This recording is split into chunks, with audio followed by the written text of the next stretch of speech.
Alors, peux-tu te présenter déjà? Bonjour, donc je suis Camille, je suis médiatrice à la Maison des Cultures du Monde. Mmh.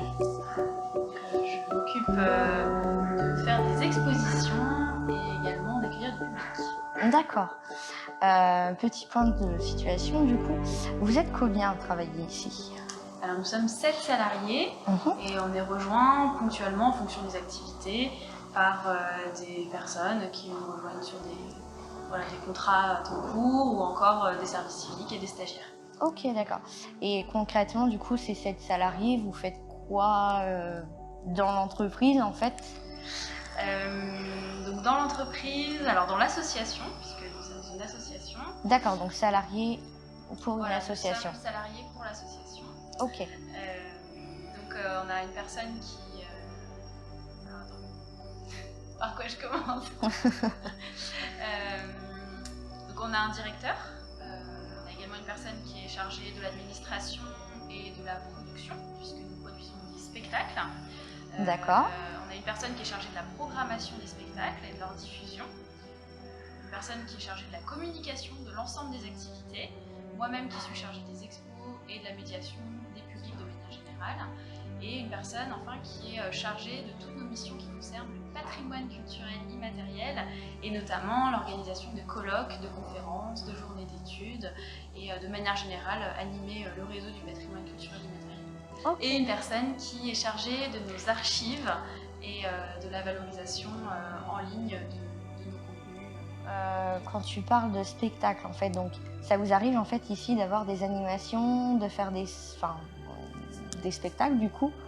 En fait, on est implanté à Vitré, mais on a une action nationale.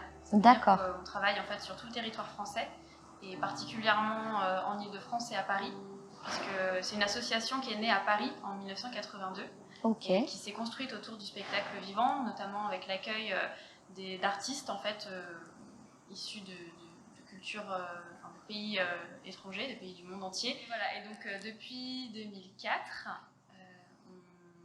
il y a une annexe de la Maison des Cultures du Monde de Paris qui s'est implantée à Vitré, sous la forme du centre de documentation qui est encore visible actuellement, et donc en développant toute une partie autour des expositions et du patrimoine culturel immatériel. Depuis 2016, en fait, notre équipe s'est complètement rassemblée à Vitré, donc il n'y a plus personne qui travaille à temps plein depuis Paris.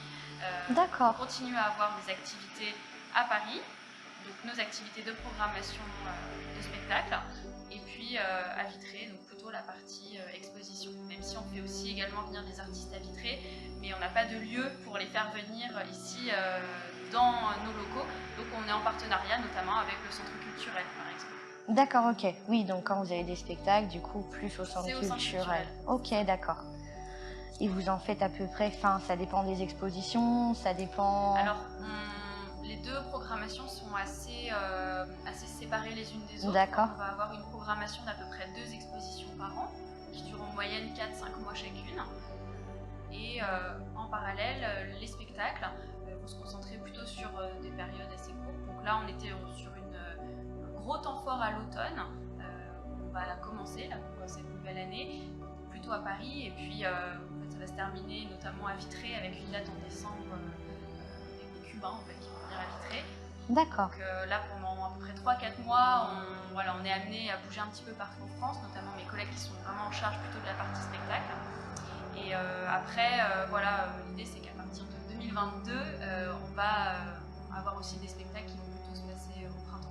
Ok. Voilà, mais toujours plutôt en région parisienne, avec des collaborations ponctuelles après en région, mais notamment. D'accord, ok. Et au niveau des expositions, donc comme tu me dis, ça dure à peu près 4-5 mois à peu près, ouais. Comment ça se passe? C'est-à-dire que c'est vous qui choisissez vos futures expositions ou en fait on vous amène les idées? Tout dépend, je suppose. Justement, tout dépend. Donc il y a les deux cas de figure, c'est-à-dire que parfois, ça va plutôt être des personnes qui vont travailler sur des sujets, des spécialistes, donc ça peut être des chercheurs qui vont faire une thèse sur un sujet en particulier, c'est le cas de l'exposition actuelle sur les masques. D'accord. donc une chercheuse qui parcourt l'Europe depuis plusieurs années à la rencontre des carnavals du monde, qui s'intéresse notamment au savoir-faire. Et donc elle a fait énormément de rencontres et elle avait envie justement de partager ça à travers une exposition. Donc elle nous a proposé cette idée et on a collaboré avec elle pour justement monter l'exposition, c'est-à-dire écrire le scénario de cette exposition, créer les contenus et surtout faire venir les masques, puisque là en l'occurrence les masques viennent de petites dizaines de pays d'Europe. Oui, donc ça ne doit pas être évident. Un petit challenge. Ouais. Après, effectivement, pour 2022, on va célébrer les 40 ans de la Maison des Cultures du Monde. Donc là, c'est une exposition qu'on va concevoir entièrement en interne. Un très beau projet, du coup. Ouais, j'imagine bien. Et du coup, il n'y a pas trop de file d'attente. C'est-à-dire que c'est vrai qu'une exposition 4 à 5 mois, s'il y a plusieurs personnes qui vous demandent, je suppose que y a quand même une file d'attente derrière. Ça ne doit pas être évident. On a une programmation, on va dire, qui est prévue entre 1 à 2 ans à l'avance en général. C'est à peu près ce qu'on va faire dans l'année en cours, évidemment, l'année d'après, voire l'année suivante quand on a plein de projets. Forcément. Donc, il n'y a pas vraiment de file d'attente puisque, en fait, nous, après, au fil de l'année, on va dire aux personnes, oui, là, on va pouvoir collaborer ensemble à telle période, on va revenir, revenez vers nous dans 2 ans et on verra si c'est possible. Ben oui, parce que du coup, 2 ans après, vous pouvez peut-être avoir une autre opportunité qui tombe à ce moment-là. En général, ça s'enchaîne plutôt bien, il me semble en tout cas. Je suis là que depuis, ça va faire à peu près 4 ans que je suis là dans la maison, donc voilà, ça fait plus de temps évidemment qu'il y a des expositions.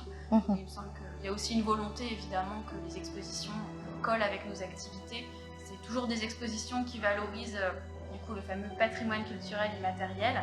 Donc, grosso modo, ça va être les savoir-faire, les traditions orales, festives, notamment, par exemple les carnavals, plutôt des cultures traditionnelles du monde qui sont valorisées. Donc, à chaque fois, évidemment, il faut que ça rentre aussi dans ce cadre-là, les expos. Ok. Et petite question à part comme ça, si on pense un petit peu à tous nos jeunes qui veulent peut-être faire un métier comme ça par la suite, qu'est-ce qu'il faut un peu comme étude, du coup, pour venir ici? Alors, je pense qu'on est tous issus de filières assez différentes. Donc moi, pour ma part, pour les expositions et la médiation culturelle, je suis issue d'études en histoire de l'art. Okay. J'ai fait une fac d'histoire de l'art jusqu'au master et je me suis spécialisée.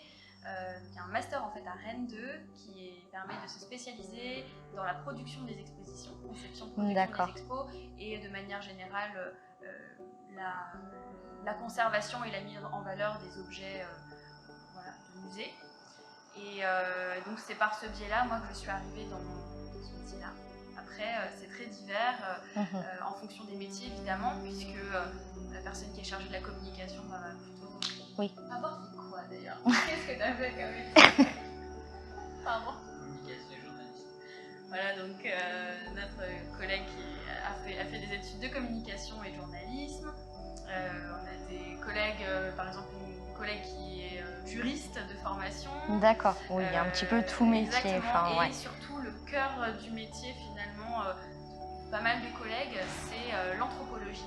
D'accord. Donc c'est des études aussi universitaires et on a plusieurs collègues qui sont docteurs en anthropologie. D'accord, oui. Ils sont spécialisés plutôt dans la musique et en général les cultures traditionnelles. Ok, donc en parlant de musique, du coup, on va pouvoir parler un petit peu de la salle où vous exposez les instruments de musique. Qu'est-ce que tu as à nous dire en fait un petit peu là-dessus? C'est vrai qu'il y a des instruments qui sont un petit peu, quand on les voit comme ça, on se demande ce que c'est. C'est vrai qu'il y a des instruments, c'est assez varié quand même. C'est tout l'intérêt justement de présenter des instruments de musique du monde entier qui finalement sont pas connus. Qui sont pas forcément connus. En fait, c'est des instruments qui nous viennent des artistes qui sont venus en France lors de la programmation des spectacles. Et donc, on a acheté suite à leur venue pour constituer cette collection qu'on puisse ensuite montrer au public, aux visiteurs de Vitré et puis évidemment qui viennent d'ailleurs. Et c'est parfois des instruments qui peuvent aussi, moi, me servir quand je vais accueillir des scolaires.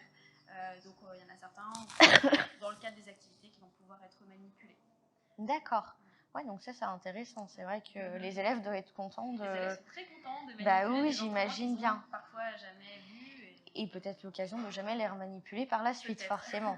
J'ai cru voir ça, vous avez quand même pas mal d'instruments qui viennent quand même du continent africain. Alors en ce moment, oui. Ouais. En tout cas, c'est ce qu'on présente dans l'exposition, les instruments d'Afrique, et avec aussi un autre très bel ensemble, un orchestre de Birmanie. Mais de manière générale, en fait, on a des instruments qui viennent Un peu partout, ouais. Ça dépend en fait de ce qu'on va présenter dans cette salle. D'accord, ok. On peut faire tourner, évoluer cette salle pour représenter différents instruments. Donc cette salle, voilà, elle est pas temporaire, elle est là toute l'année. Voilà, elle est permanente mais évolutive. D'accord. Et vous êtes ouvert du coup toute l'année? Et on est ouvert toute l'année, tous les après-midi en fait, du mardi au dimanche. On accueille du public gratuitement, c'est accessible à tous. Voilà, c'est pas forcément, tout le monde n'est pas forcément au courant de ça et c'est important de le redire. C'est vrai que oui, et on ne sait pas trop comment vous amener, c'est-à-dire on ne sait pas si, les gens vont peut-être dire que c'est un musée. Vu que c'est une visite en soi, si vous faites un petit peu visite guidée aussi, je suppose. Alors il y a effectivement des actions pour les publics, donc des visites guidées, des accueils de scolaires. On fait des partenariats aussi beaucoup sur Vitré, le territoire de Vitré. Ouais, on a aussi un beau partenariat avec le service insertion de Vitré Communauté. Qui fait venir conçoit un programme en fait spécialement pour des personnes qui ne connaissent pas encore le lieu, et dans le cadre de l'insertion professionnelle, et bien justement qui est aussi une insertion par la culture. D'accord, ok. Non mais c'est très bien. Ce serait même bien que Pôle emploi, des choses comme ça, fasse un petit peu la même chose pour faire découvrir un petit peu aux gens aussi ce qui se passe à Vitry. Ce serait peut-être pas mal, moi je trouve. Et écoute, je te remercie. Et puis si tu as quelque chose à dire pour attirer les gens à venir voir justement ce milieu culturel et attractif, on va dire. Je l'attendais pas. Qu'est-ce que j'ai à dire pour que les gens viennent? Venez, c'est beau, c'est inattendu, ça vous fera sortir de vos sphères habituelles et voilà, c'est